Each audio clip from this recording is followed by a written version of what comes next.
The easiest way to steal a black student's achievement is not to take the trophy. It is to take the assumption of authorship. Let him stand beside the machine. Let him wear the team jacket. Let him smile for the photos. Then, the moment the work turns out too good, too elegant, too unmistakably brilliant, ask the question people were always waiting to ask in softer words. Did he really build it? Malik Johnson had heard versions of that question his whole life. Not always plainly, not always cruelly. Sometimes wrapped in praise so polished it almost passed for admiration. You're so articulate. You're really advanced for your age. You must have had a lot of help. Who mentored you? Who showed you how to do all this? The world loved talent in black boys right up until the talent looked self-authored. Before we get into it, tell me where you're watching from today. And if you enjoy stories about dignity, justice, and truth showing up in public where nobody can talk over it, subscribe and stay with me. The Mid-Atlantic Student Robotics Invitational took over the Harrow Civic Convention Center every spring like a full-scale ritual of adolescent ambition. Rolling tool cases, team banners, safety goggles, laptops open on folding tables, printed schematics taped to pits. Proud parents in school hoodies pretending they understood LiDAR calibration and power draw optimization because their kids had spent 4 months explaining it at the dinner table. It smelled like hot solder, cafeteria coffee, machine grease, and anxiety. Malik Johnson had been there since 6:15 that morning. He was 17, tall, lean, and quiet in the way people often mistake for uncertainty until they hear him answer a technical question and realize silence was never the same thing as hesitation. He was a senior at Brookhaven STEM Magnet, captain of the robotics team, lead systems programmer, and the person everybody on Team 48 privately knew they were really depending on when the bot did something weird 10 minutes before judging. He did not need theatrics. He needed the code to run. Their robot this year was called AX9, not officially. Officially, it had some school board-approved name about innovation and collaboration. But everyone in the pit called it AX9 because Malik had started using that shorthand during early builds and the name stuck. AX9 was beautiful. Compact frame, clean sensor integration, fast object recognition, arm articulation, so smooth judges actually leaned in when it placed sample blocks instead of just grabbing them. The challenge this year involved autonomous navigation through a cluttered field, color-based target recognition, precision pickup, then return to base under time constraints. Most high school teams could get 2 of the 4 working reliably. Good teams got 3. AX9 got all 4, and it did it without wobble, panic, or the jerky hesitation that usually betrayed a rushed software stack. That was because Malik had built the architecture from scratch after the starter framework failed in testing 6 weeks earlier. Not alone. He would never say alone. But the central logic, sensor fusion, path correction, and recovery behavior all had his fingerprints all over them. He knew it. His teammates knew it. Their faculty sponsor, Miss Elena Park, definitely knew it. And apparently that was the problem. The qualification rounds had gone so well that by late afternoon, Brookhaven had climbed into the top 3. Judges had stopped by twice. A local university mentor asked for details on the navigation stack. Another team captain asked Malik how he got the recovery loop to stop overcorrecting on near-wall turns.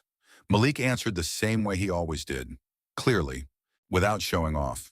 Precise enough for real people to understand he knew what he was talking about, and vague enough not to hand away months of work in the pit lane. That was when Coach Darren Holloway from the Fairfax Tech Academy team started circling. White, 40s, former engineer turned school robotics coach. Broad smile, expensive smartwatch, and the kind of confidence some men develop when they spend long enough near smart kids and start thinking that proximity itself makes them the smartest person in every youth room. He had stopped by once after qualifiers with a compliment too broad to trust. "Your bot moves nice," he said. Malik nodded. "Appreciate it." Holloway looked at AX9, then at Malik. "Who handled your core autonomy?" Malik answered simply. "I did." That was when the smile changed. Only slightly, but enough. "Really," Holloway said. "Not impressive. Not well done." "Really." Malik knew that tone. Every black kid in advanced rooms knows it sooner or later. The tone that makes your answer sound like the beginning of a claim rather than the end of a fact. Really, Malik repeated. Holloway's smile widened into something that looked friendly from a distance and disrespectful up close. That's a lot of architecture for one student. Malik shrugged lightly. Good thing I started early. Two of his teammates, Priya and Mateo, both heard that.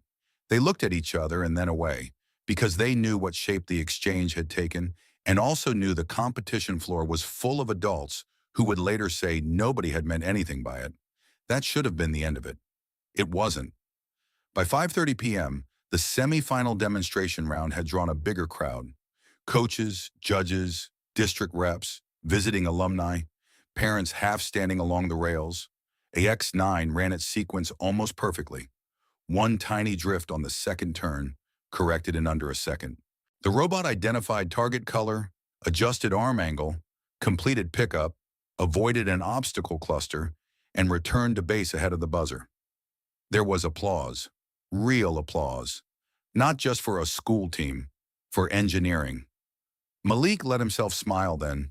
Not much, just enough for the wind to reach his face. Ms. Park squeezed his shoulder. Mateo shouted loud enough to embarrass himself. Priya actually jumped once, and then denied it immediately.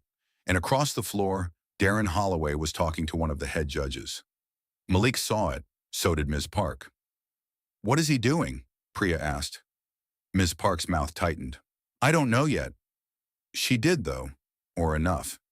Because adults like Holloway rarely go whispering toward authority when they are impressed. 10 minutes later, the announcement came. Team 48, Brookhaven STEM, please report to Technical Review Station B. That was unusual, not unheard of, but unusual enough that the celebration in their pit cooled instantly. Mateo said, for what? Nobody answered. When they reached Station B, two judges stood there with tablets, along with the event director and Darren Holloway a few feet back, pretending not to enjoy himself too visibly. The lead judge, Dr. Susan Emery, looked uncomfortable. That was not a good sign. Malik Johnson? She asked. Yes. Dr. Emery adjusted the tablet in her hand. A concern has been raised regarding authorship of Team 48's software stack. The sentence landed like something dropped from height. Not authorship generally, not team credit. Him. Malik felt the blood rise hot at the back of his neck. Next to him, Ms. Park said, what kind of concern? The second judge, a white man named Carl Benson, answered more bluntly than he should have. There's a question about whether the student claiming primary coding responsibility actually wrote the control software. For 1 second, nobody spoke. Then Mateo said, are you serious? Priya actually laughed in disbelief. What? Ms. Park stepped forward. You're accusing my student of fraud? Dr. Emery lifted a calming hand. No one is making a formal accusation. This is a verification inquiry. Verification inquiry. There it was. The phrase institutions always reach for when they want to preserve the insult but soften the liability. Malik looked past them toward Holloway. The coach held his arms folded and gave the smallest little shrug, as if fairness had brought everyone here, and he was just a responsible adult standing near the consequences. That was the moment Malik understood this fully. The robot was too good. He was too black. And somewhere in Darren Holloway's mind, those facts had collided hard enough to require external review. Ms. Park's voice went cold. Who raised the concern? Dr. Emery hesitated. Holloway answered for her. I did. Good, Malik thought. At least you're not a coward all the way through. The event director stepped in. Coach Holloway observed that the sophistication level of the autonomy stack seemed unusually advanced relative to... Relative to what? Ms. Park snapped. The event director shut up, because there was no clean way to finish that sentence without saying the quiet thing out loud. Malik spoke for the first time. You think I didn't build it? Dr. Emery said. We need to confirm the development history. Because you think I didn't build it. No one answered quickly enough. That was answer enough. Crowds were starting to notice now. Nothing attracts attention at a student competition like officials pulling one team aside after a strong run. A few parents lingered too long nearby. A team from Delaware openly pretended to adjust battery packs within earshot. Malik kept his face calm because 17-year-old black boys learn early that outrage in public gets studied more harshly than insult. "What exactly do you need?" he asked. Carl Benson said, "Documentation, revision history, some demonstration of code familiarity." Mateo muttered, "He wrote it," Priya said louder. "He literally stayed in the lab until midnight for 3 weeks." Holloway spoke then, hands spread in faux reason. "If it's his work, this should be easy." Malik looked at him. That line hurt more than the accusation itself, because people always think proof is easy when it's your dignity they've decided to invoice. Ms. Park turned to Malik. "Can you access the repository?" He almost smiled then, not because any of this was funny, because Darren Holloway had made the kind of mistake arrogant adults make when they assume brilliance from black students must be soft enough to collapse under inspection. "Yes," Malik said, "I can." The team hurried back to the pit with half the officials following. A X9 sat silent under the work lights, still wearing its finalist tag, suddenly transformed from triumph into evidence. Ms. Park pulled Malik's laptop from the charging case. His hands were steady. That mattered to him later. He remembered that, not because he wasn't angry, because the anger had gone somewhere colder. He logged in. Git repository open. Private branch structure visible. Commit history loaded. The lead judge, Dr. Emery, leaned in. Carl Benson stepped closer. The event director hovered. And Darren Holloway, too interested for innocence, moved near enough to watch. Malik clicked into the project tree. Control module. Sensor fusion layer. Object detection routines. Recovery logic. Test simulation branch. Manual override safety hooks. Then he opened the commit history. The screen filled with timestamps. Weeks of them. Months. User, Johnson 48. Commit after commit after commit. Initialize LiDAR fusion correction. Refactor pathing under low light drift. Fix arm jitter on offset pickup. Tune return to base tolerance. Add recovery behavior after missed color lock. Rewrite obstacle avoidance fallback. Patch calibration bug after field test 7. Optimize loop timing before scrimmage. Emergency rollback after sensor mismatch. Restore stable branch. Deploy semi-final config. The pit had gone completely quiet because receipts in code have a way of humiliating people cleanly. Malik didn't rush. He scrolled. Opened branches. Opened diff views. Opened merge logs. Showed the pull requests where Priya handled UI telemetry display and Mateo patched arm control timing. Good work, important work, clearly documented work. Then showed the core architecture thread beneath it all. His name, again and again and again. Dr. Emery looked at the timestamps. These go back 4 months. Yes, Malik said. Carl Benson cleared his throat. Can you explain the obstacle recovery logic? Malik didn't answer with words first. He opened the function, walked them through it line by line. Sensor confidence threshold, root confidence decay, probabilistic correction, fallback if target lock breaks, return behavior if object classification degrades mid-run. He explained it the way people do when they wrote it themselves and are almost insulted by how easy the explanation is. Carl tried again. And why did you choose that threshold value? Because at 0.65, the robot overcommitted to false positives under reflective glare. So I moved confidence weighting into the recovery branch and lowered front-end commitment. 0.58 stabilized it. Carl said nothing. Dr. Emery looked at Ms. Park once, then back at the screen. Holloway finally spoke, and now for the first time he sounded less confident than curious, like a man trying to salvage at least the dignity of seeming merely diligent. Well, he said, that's helpful. Malik turned to him. No, he said, this is public. The whole pit heard that. Some of the nearby teams did too. Good, he thought, because if you doubt me loudly, you don't get to be corrected quietly. The event director shifted uncomfortably. I think we've seen enough to resolve the matter. Malik didn't move his hands from the keyboard. I haven't. That startled even Ms. Park. He clicked once more. The repository opened into the contribution graph. A square field of green blocks spread across the screen. Dense. Relentless. Months of work, most of it his. Then he projected it. He didn't ask permission. He just plugged the HDMI into the pit display monitor they used for live testing. The graph jumped up big enough for everyone around them to see. Commit history, dates, names, pattern, proof. The nearest teams looked over first, then parents, then volunteers. Then the judges themselves had to face what the room could now face with them. Dr. Emery exhaled slowly. "Thank you," she said. Malik looked at her. "For what?" The question was calm. That made it cut. She understood. Her expression said so. "For clarifying the record," she answered. "No," Malik said. "For watching it." Silence. Because that was the wound, really. Not that proof existed.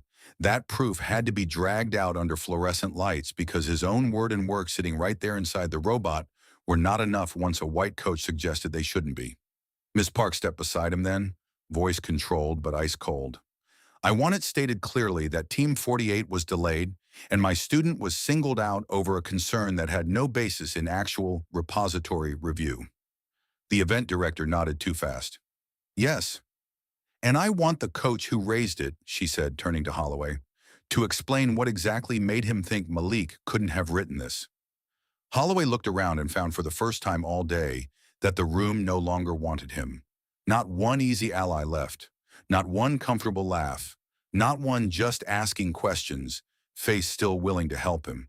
He straightened a little and said, "The architecture was highly sophisticated." Mateo let out a disbelieving sound.